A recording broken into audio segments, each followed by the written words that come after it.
So what is brand you? How do you build you Inc? Hey everybody, Chef Katrina here and welcome to the Chef's Table. In today's episode, we're going to be talking about a spoon method. Remember, when I first started launching this, the spoon method is the building blocks. It's the behind the scene things that you're doing to build your business. While the fork is about feeding yourself, feeding your audience, or resharing information, the spoon is the building blocks. What you're doing to layer and build the business of your dreams to create the income and lifestyle that you're looking for. So a lot of people talk about this world of attraction marketing. They talk about how you just have to be building your business. You just have to share information. You just need more followings. You just need, oh my gosh, you just need so many things, right? In building your brand, you just need influence. But really what I want to share with you is that when you are looking to build a business and when you're just getting started, there's a lot of information out there. There's a lot of information on different ways to build a business, what you should start with, what you shouldn't start with.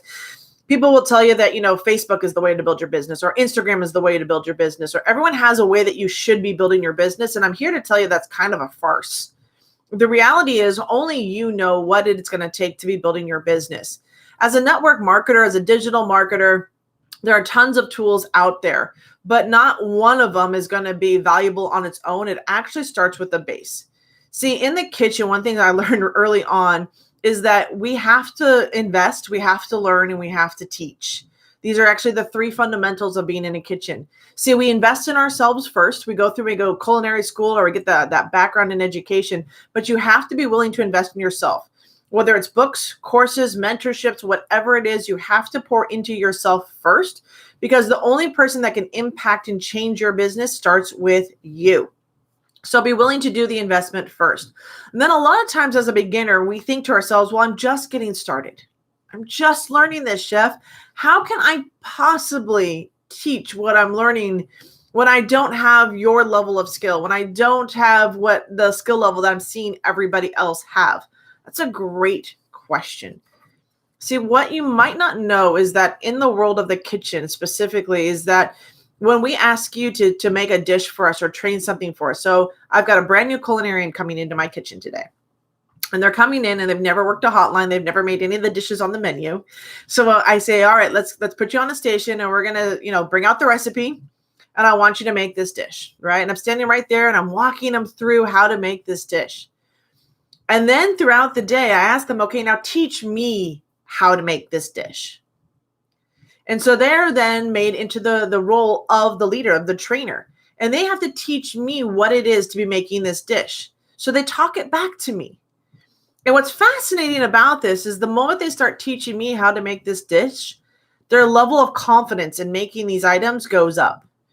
Because now they're reiterating what they've learned. They're telling others about what it is that they're getting into their minds. And it's so critical that we do this. Even as a beginner, we want to be able to share back what we're hearing. We want to be able to get this information out of the head. Many of us go into a state of overwhelm or whelm because we keep taking in more and more information, but we're not pushing that information back out again. We're not teaching somebody else what we're learning. We're not possibly even sharing that. And in today's technology age, we have a lot of ways in which to share our business. We have a YouTube live. We've got Facebook lives. We have blog posts, podcasts. We have so many ways in which for you to be able to share what fits your personality. If you don't like being on camera, there's a way to do a podcast. If you like being on camera, there's a way to do it through Facebook or YouTube. All these are amazing tools which you can harness right now to help build your business. And it starts with, and I have to give credit where credit is due. I learned it a few years back, and the first time I heard it, it hit me like a brick. All those notes we take as entrepreneurs, everything we write down, it's like, oh, this is a good nugget. This is what I need to know, right? We write these down in our notebooks.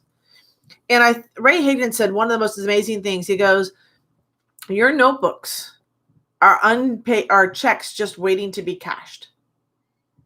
Your notes are checks just waiting to be cashed. See, somebody out there would love to have your notes, would love to know what you know about building a business.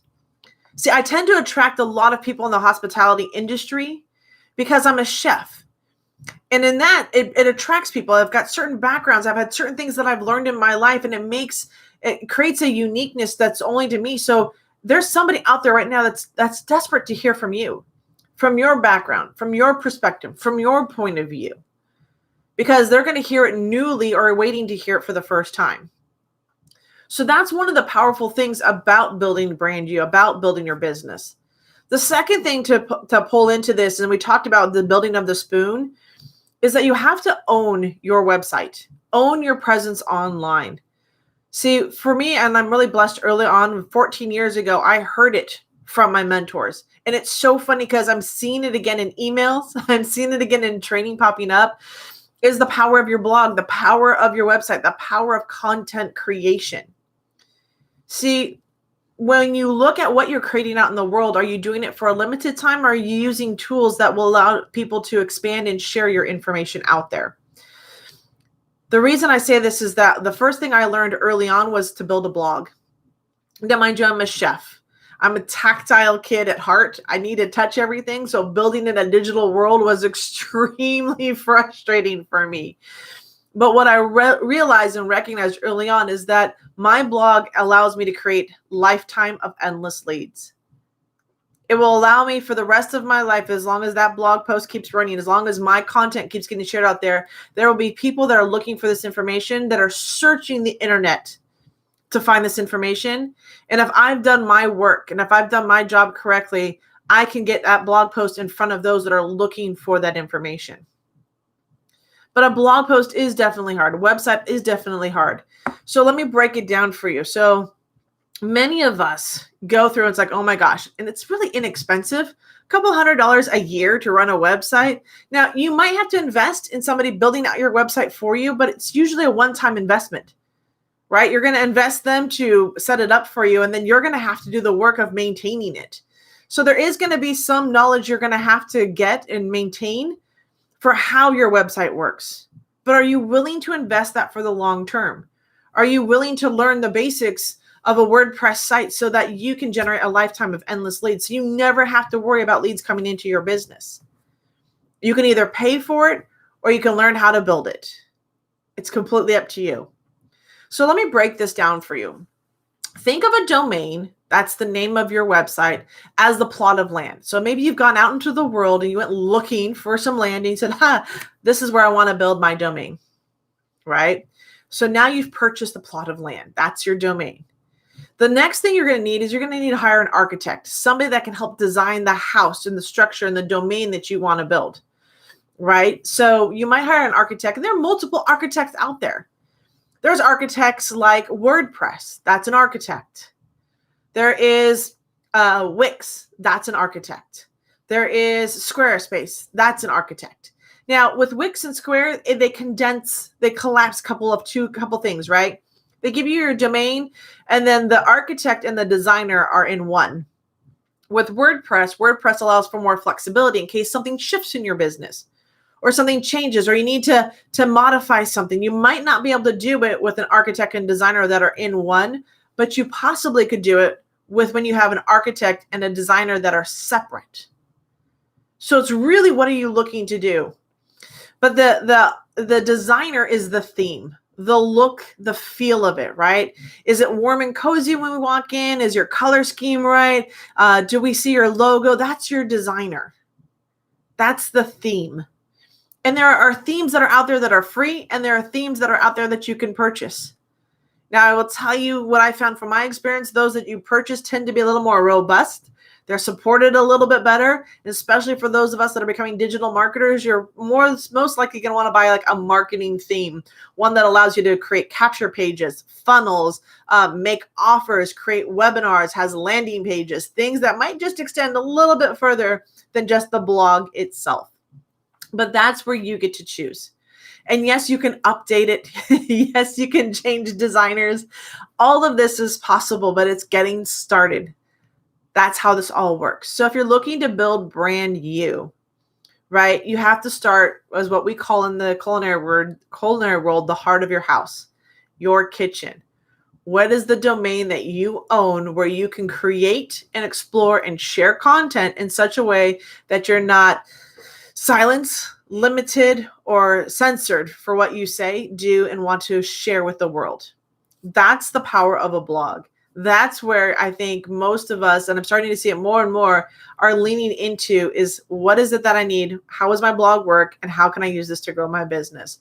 So building brand new starts with you investing in yourself, sharing out to the world, and getting this message out to more and more people. Because I promise you, every day that I go out and I teach Pinterest, more often than not, I hear it over and over again. Wow, I didn't know that you could market with Pinterest.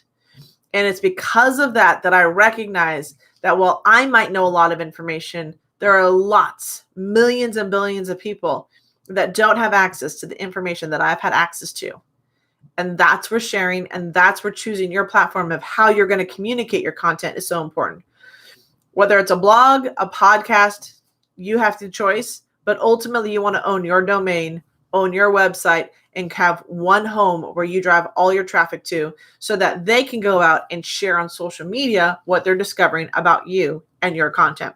With that, thank you for joining me here at the Chef's Table. If you'd like to learn more, get onto my list around this. I have a group called the Digital Marketeers.